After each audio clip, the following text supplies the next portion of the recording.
3p is equals to 3d greater than 4s is equals to 4p 4d is equals to 4f greater than. और इसी तरीके से हम यहाँ पर देख सकते हैं। देखिए जैसे कि हमने एक डायग्राम पहले पढ़ा था 2.16 जिसको हम कह रहे थे, तो वो देख लेते हैं। ये देखिए ये 2.16 का डायग्राम है।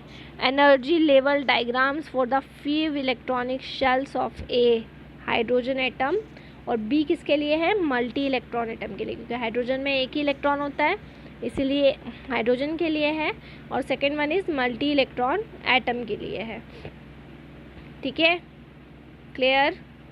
वो ऑर्बिटल जिनकी क्वांटम नंबर की वैल्यू सेम होगी उनकी एनर्जी सेम रहेगी, भले ही उनके अज़ीमुथल क्वांटम नंबर डिफरेंट हो। मल्टी इलेक्ट्रॉन एटम्स के लिए same principal quantum number different energy को शो करेगा। जैसे कि पहले वाले केस में देखिए 1s 2s 2p similar, 3s 3p 3d similar, और सेकेंड मल्टी इलेक्ट्रॉन एटम है उसके लिए देखिए 1s आएगा, फिर 2s उससे ज़्यादा, फिर 2p उससे ज़्यादा, फिर 3s उससे ज़्यादा, फिर 3p उससे ज़्यादा, फिर 4s उससे ज़्यादा, और फिर 3d। ये मल्टी इलेक्ट्रॉन एटम के लिए है, जैसा कि हम देख सकते हैं। देखिए अब यहाँ पर हम देख सकते हैं कि जो 2s और 2p जो ऑर्बिटल हैं उनके जो शेप हैं वो डिफरेंट होते हैं, बट इलेक्ट्रॉन की सेम एनर्जी होगी। क्लियर। तो जब वो 2s ऑर्बिटल में होगा, या मान लीजिए कि वो 2p ऑर्बिटल में है, तो ऑर्बिटल की सेम एनर्जी होगी।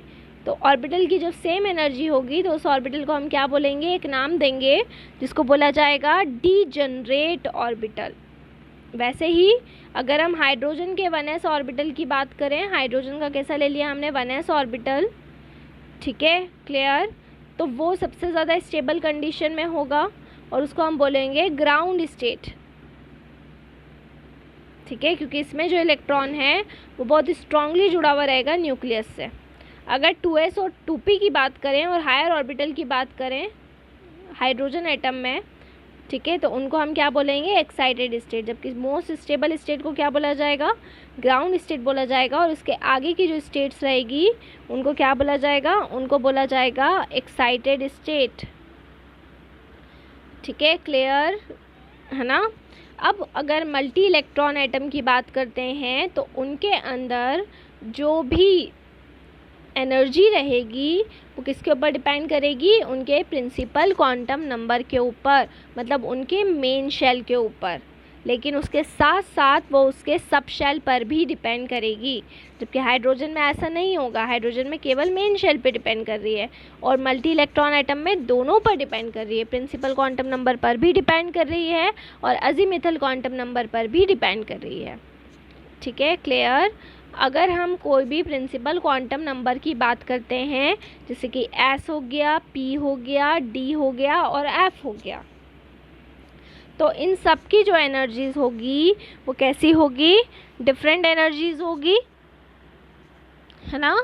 गिवन प्रिंसिपल क्वांटम नंबर के साथ में सबकी जो एनर्जीज होगी वो डिफरेंट होगी। अब अगर एनर्जीज ऑफ ऑर्बिटल्स की बात करते हैं तो वो कैसे इंक्रीज होगी, सबसे कम s की, उससे ज़्यादा p की, उससे ज़्यादा d की, और सबसे ज़्यादा f की। हायर एनर्जी लेवल्स की अगर बात करें तो यहाँ पर जो भी ये डिफरेंस होंगे, ठीक है, वो कुछ इस तरह से होंगे कि 4s से ज़्यादा 3d की होगी, फिर 6s से ज़्यादा 5d की होगी, 4f से ज़्यादा 6p की होगी। यहाँ पर होने का मेन रीज़न होगा कि जो भी सबशेल हैं उनके बीच में म्यूचुअल रिपल्शन हो रहा है मल्टी इलेक्ट्रॉन एटम्स के अंदर। यहाँ पर केवल जो इलेक्ट्रिकल इंट्रैक्शन होगा वो इलेक्ट्रिकल इंट्रैक्शन किस में प्रेजेंट होगा, हाइड्रोजन एटम के अंदर। और ये अट्रैक्शन किस लिए होगा, नेगेटिव चार्ज इलेक्ट्रॉन और पॉजिटिव चार्ज न्यूक्लियस के बीच में अट्रैक्शन होने की वजह से यहाँ पर इलेक्ट्रिकल इंट्रैक्शन प्रेजेंट होगा। ठीक है, हाइड्रोजन एटम में जो इलेक्ट्रिकल इंट्रैक्शन होगा वो इलेक्ट्रॉन और न्यूक्लियस के बीच में अट्रैक्शन की वजह से होगा, क्योंकि इलेक्ट्रॉन नेगेटिव चार्ज है और न्यूक्लियस कैसा है, पॉजिटिव चार्ज है। लेकिन जब हम मल्टी इलेक्ट्रॉन एटम्स की बात करेंगे तो यहाँ पर भी अट्रैक्शन तो होगा, इलेक्ट्रॉन के बीच में भी होगा और न्यूक्लियस के बीच में भी होगा, बट यहाँ पर रिपल्शन टर्म्स होगी हर इलेक्ट्रॉन की दूसरे इलेक्ट्रॉन के साथ में जो एटम्स में प्रेजेंट है। और इसीलिए इलेक्ट्रॉन की जो स्टेबिलिटी है मल्टी इलेक्ट्रॉन एटम के अंदर, वो टोटल इंटरेक्टिव जो भी अट्रैक्टिव इंट्रैक्शन है उससे ज़्यादा हो जाएगी, रिपल्सिव इंट्रैक्शन से वो क्या हो जाएगी, ज़्यादा हो जाएगी। अब अगर हम रिपल्सिव अट्रैक्शंस की बात करते हैं इलेक्ट्रॉन की आउटर मोस्ट शेल के अंदर, ठीक है, क्लियर, आउटर मोस्ट शेल के अंदर अगर हम किसकी बात करते हैं, रिपल्सिव इंट्रैक्शन की बात कर रहे हैं, किसके साथ में कंपेयर कर रहे हैं, इनर शेल ऑफ इलेक्ट्रॉन्स के साथ में, तो बहुत ही इम्पॉर्टेंट फैक्टर है, ठीक है। अट्रैक्टिव इंट्रैक्शंस जो होंगे इलेक्ट्रॉन के, वो पॉजिटिव चार्ज जैसे जैसे न्यूक्लियस का बढ़ते जाएगा वैसे वैसे बढ़ते जाएंगे। इलेक्ट्रॉन के प्रेजेंस होने की वजह से जो भी इनर शेल रहते हैं, ठीक है, क्लियर, इनर शेल के अंदर जो भी इलेक्ट्रॉन प्रेजेंट रहते हैं या आउटर शेल के जो भी इलेक्ट्रॉन प्रेजेंट होते हैं, वो फुल पॉजिटिव चार्ज को एक्सपीरियंस नहीं कर पाते। न्यूक्लियस का जो फुल पॉजिटिव चार्ज होगा उसको एक्सपीरियंस नहीं कर पाएंगे, ठीक है। अब ये जो इफ़ेक्ट रहता है ये लो होता जाता है जैसे जैसे पार्शियल स्क्रीनिंग होती जाती है पॉजिटिव चार्ज की न्यूक्लियस के ऊपर, ठीक है। मतलब जो भी न्यूक्लियस रहेगा उसके जो सबसे पास वाले जो भी शेल्स होंगे वहाँ पर जो न्यूक्लियस है उसका फोर्स ऑफ अट्रैक्शन बहुत ज़्यादा हो जाता है, वहाँ पे एक स्क्रीन बन जाती है जिसकी वजह से केवल उतने जो इलेक्ट्रॉन हैं वो न्यूक्लियस से बहुत ज़्यादा फोर्स ऑफ अट्रैक्शन से क्या होते हैं, अटैच हो जाते हैं। और इस कॉन्सेप्ट को हम कहते हैं शील्डिंग,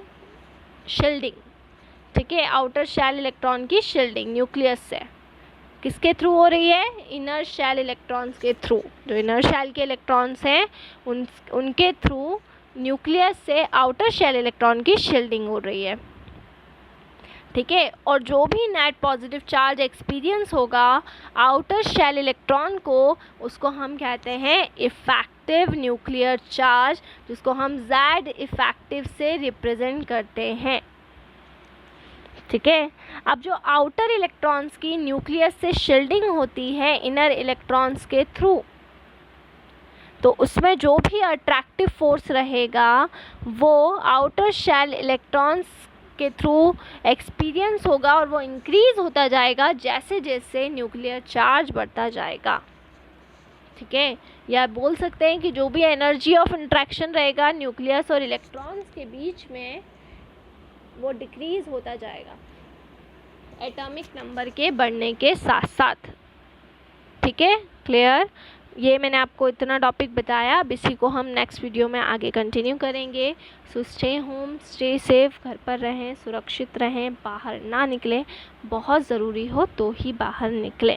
और अगर आपको ऑनलाइन क्लासेस पढ़ना है तो डिस्क्रिप्शन में जाकर कॉन्टेक्ट नंबर ले लें और हमसे कॉन्टेक्ट करें। So thank you so much, stay home, stay safe.